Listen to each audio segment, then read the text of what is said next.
Arrangement Nancy Pelosi has with her husband's firm. The House Speaker used nearly $100,000 from political donations to pay her husband's real estate and investment firm. And get this, she's involved in what she once tried to ban members of Congress from doing. So is Pelosi abusing PAC money?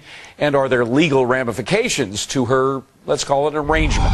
Fox News senior judicial analyst Judge Andrew Napolitano joins us. What do you think of this arrangement? Yeah, the arrangement is that she's enriching her husband and herself, really. Is that legal? Yes. It is legal. I mean, the issue here is political. Can she, in good conscience, do what she tried to make illegal when she supported legislation in 2007 which would have prohibited this? Here's what she's doing. She put together a PAC, a political action committee. This is not her campaign fund.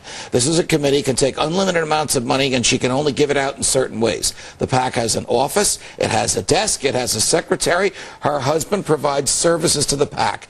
What kind of services? Legal? Consulting services. Actually tells her where to go and get money, and she pays him for it. As long as it's at fair market value, as long as it's above board, as long as it's something the PAC is allowed to do, she can pay So it's him. not illegal, should it be?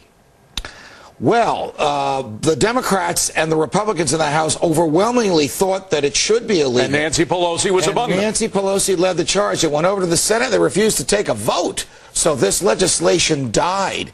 There are 19 members of the House of Representatives who have PACs that employ their spouses. All of the money is reported to the federal government. The records are available for anybody to look at. The only one people are asking about is Mrs. Pelosi. But it all stinks, doesn't it? It stinks to hide. I mean, it's just exactly what the people hate. It has what lawyers call the appearance of an impropriety. Yeah. You can't really say what's wrong with it, but you know it should have been done a different way. Talk about appearances of impropriety while we're dealing with a $700 billion bailout. There you go. And in California, couldn't happen at a worse time. In California, whatever he owns, she owns. Judge Andrew Napolitano, great.